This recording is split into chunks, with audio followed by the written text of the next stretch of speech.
AP రాజకీయాల్లో కొత్త పొత్తు పొడుపులు పొడుస్తున్నాయా? మరి ఎత్తు పొడుపుల సంగతి ఏంటి?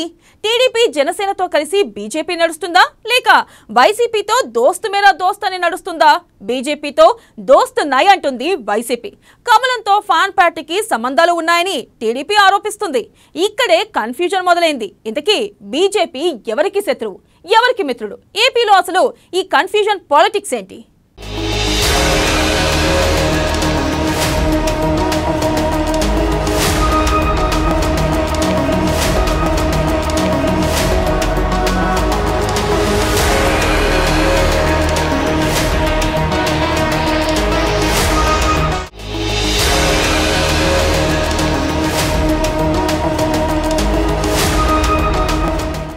ఏపీ రాజకీయంలో కన్ఫ్యూజన్. ఓవైపు పొత్తులు, మరోవైపు కత్తులు.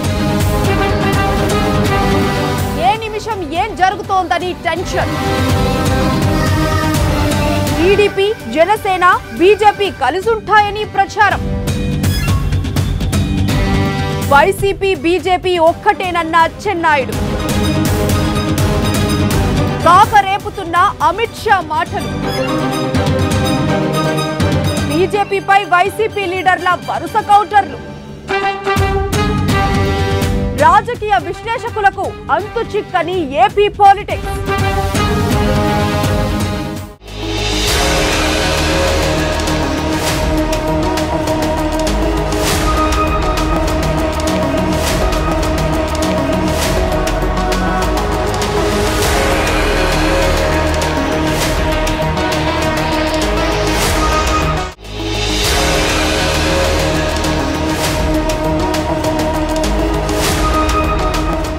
అవసరమే అన్నింటికీ ప్రతిపాదిక.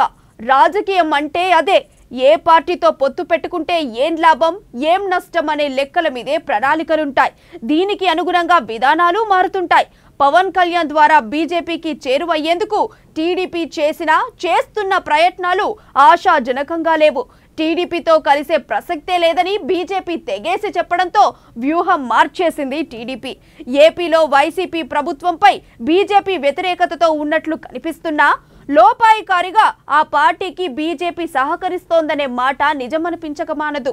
ఇదంతా నిన్నటి మాట. ఇప్పుడు మాత్రం ఏపీ రాజకీయం రూటు మారుతోంది.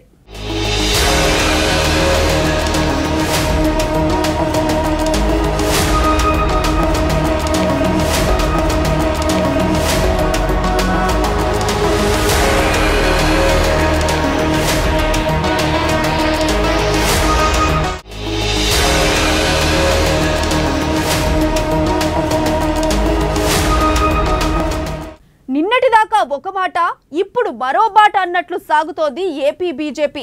నిన్న మొన్నటిదాకా జగన్ సర్కార్తో సంబంధాలు బాగానే ఉన్నట్లు కనిపించినా లేటెస్ట్ గా బీజేపీ జాతీయ అధ్యక్షులు నడ్డా, ఆ తర్వాత మొన్ననే విశాఖలో హోంమంత్రి అమిత్ షా జగన్ ప్రభుత్వంపై విమర్శలు గుప్పించారు.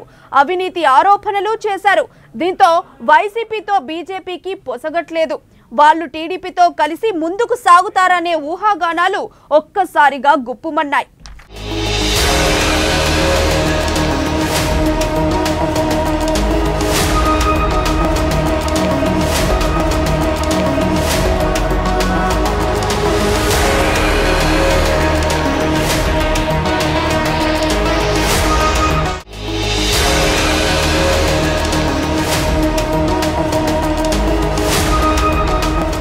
ఇక బీజేపీ ఆరోపణలకు వైసీపీ నేతలు స్ట్రాంగ్ గా కౌంటర్లు ఇచ్చారు. తాజాగా సీఎం జగన్ కూడా బీజేపీ తమకు అండగా ఉండకపోవచ్చని సంచలన వ్యాఖ్యలు చేశారు. నడ్డా, అమిత్ షాలు బీజేపీలో ఉన్న టీడీపీ కోవర్టులు రాసిచ్చిన స్క్రిప్ట్ చదువుతున్నారని విమర్శించారు. సజ్జల బీజేపీతో తమకు ఎలాంటి సంబంధాలు లేవన్నారు. ఇదిలా ఉంటే మరోవైపు బీజేపీ టీడీపీతో కలుస్తామని పవన్ తేల్చి చెప్పారు. ఆ మధ్య టీడీపీ, బీజేపీ, జనసేన అలియన్స్ ఉంటుందని పవన్ కళ్యాణ్ కూడా స్పష్టం చేశారు. అట్లనే వాళ్ళు ఏమని చేయలేదు. ఇప్పుడు అమిత్ షా గారు కానీ, లేకపోతే అమిత్ షా కానీ, నడ్డా కానీ వాళ్ళు బీజేపీ పార్టీ నాయకులుగా మాట్లాడుతున్నారేమో తెలియదు. కానీ సెంటర్ అనేది we are part of, AP is part of India కాదా? వాళ్ళనే మాటలు ఎట్లున్నాయంటే వాళ్ళు ఏదో విదేశాల ప్రతినిధులుగా ఉన్నట్టుంది, లేదంటే ఆంధ్రప్రదేశ్ ఇండియాలో పార్ట్ కాదన్నట్టుంది.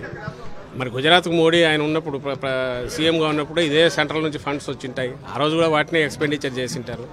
ఆఫ్టర్ ఆల్ ఇక్కడ నుంచి పోతాయి, దేశం మొత్తం మీద నుంచి వచ్చే పన్నుల రూపంలోనూ రకరకాల బయట సెంటర్ పోయి నుంచి డివాల్యూషన్లో ఇక్కడికి వస్తాయి. ఇందులో ఎవరో జోబులో నుంచి ఇచ్చినట్టు మాట్లాడడం అనేది అది కరెక్ట్ కాదు.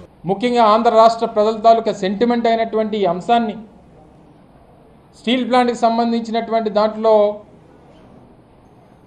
దాన్ని అమ్మేసేదానికి అడిగేసినటువంటి మీరు మా గురించి మాట్లాడడం అనేటువంటిది చాలా హాస్యాస్పదంగా ఉంది. అసలు విశాఖపట్నంలో అటువంటి స్కామ్కి అడిగేసింది మీరు. విశాఖపట్నం స్టీల్ ప్లాంట్ అదే ప్రధానమైనటువంటి అంశం, దానికంటే ఇంకా అంశాలు మాట్లాడుకోవాల్సినటువంటి అవసరమే లేదు. 26,000 ఎకరాల భూమి,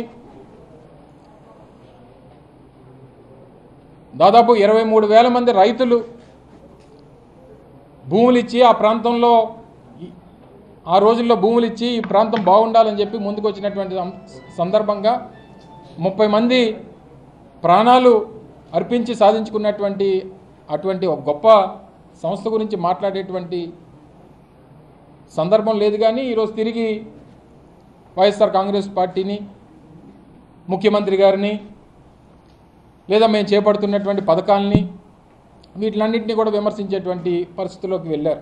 రాజకీయాలకు అతీతంగా రాష్ట్ర ప్రయోజనాల కోసం ముఖ్యంగా 4 అంశాలు చెప్పారు. ఆ 4 అంశాల మీద సమాధానం చెప్పుకుంటే విశాఖ నగర ప్రజలు సంతోషించేవారు. మీరు చెప్పినట్టుగానే రాబోయే రోజుల్లో మీకు ఈ రాష్ట్రంలో అత్యధిక పార్లమెంట్ స్థానాలు ఇచ్చే విధంగా ప్రజలు ఆశీర్వదించేవారు. కానీ మీరు వాటి గురించి ఏం మాట్లాడాలి? ఎక్కడో దేశం మొత్తంగా మీరు చేసిన గొప్ప కార్యాలు ఇక్కడ చెప్పే కార్యక్రమం చేశారు. ఎక్కడో ఎటువంటి అవినీతి లేకుండా పాలన సాగిస్తున్న మా ప్రభుత్వంపై ఎవరో మీ పక్కనుండే తెలుగుదేశం పార్టీ నుంచి వచ్చిన నాయకులు చెప్పిన దానికి మీరు ఒత్తాసు పలికే కార్యక్రమం చేశారు. కానీ మీరు చిత్తశుద్ధితో విశాఖకి, ముఖ్యంగా ఆంధ్రప్రదేశ్ రాష్ట్రానికి చేస్తానన్న ప్రధాన సమస్యలను పరిష్కారం చేస్తానని మీరు సమాధానమే చెప్పలేదని చెప్పారు. మరోవైపు మాజీ మంత్రి అచ్చెన్నాయుడు మాత్రం బీజేపీతో వైసీపీకి సత్సంబంధాలున్నాయని బాంబు పేల్చారు. బీజేపీ టీడీపీ కలిసి వెళతాయనుకుంటున్న టైంలో సైకిల్ పార్టీ నేత అచ్చెన్న సంచలన వ్యాఖ్యలు మరింత కాకరేపుతున్నాయి. బీజేపీతో వైసీపీకి సత్సంబంధాలు ఉన్నాయన్నారు. అచ్చెన్న మాటలకు అర్థాలే వేరా. బీజేపీ వాళ్ళేమో జగన్ సర్కార్పై విమర్శల బండలు విసిరేస్తున్నారు.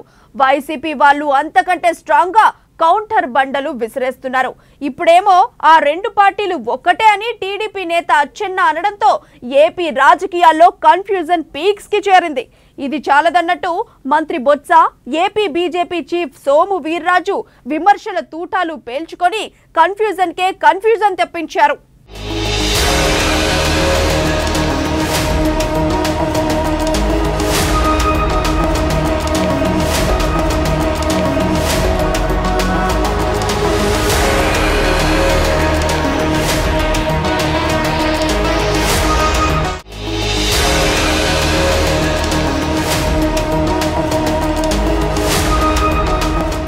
ఇలా అన్ని రాజకీయ పార్టీల నేతలు ఒకళ్ళపై మరొకరు విమర్శల తూటాలు పేల్చుకుంటుంటే ఏపీ జనానికే కాదు ఆ రాష్ట్ర రాజకీయాలను పరిశీలిస్తున్న విశ్లేషకులకు మైండ్ బ్లాంక్ అయిపోతుంది.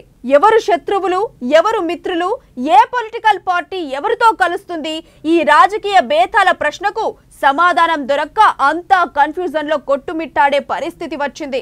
చివరకు వైసీపీ టీడీపీ కలిసి బీజేపీని కార్నర్ చేశాయా, తాము ఎవరి వైపు ఉన్నాము అనే విషయంపై కాషాయ పార్టీ ఇప్పుడు సమాధానం ఇచ్చుకోవాల్సిన పరిస్థితి వచ్చిందా?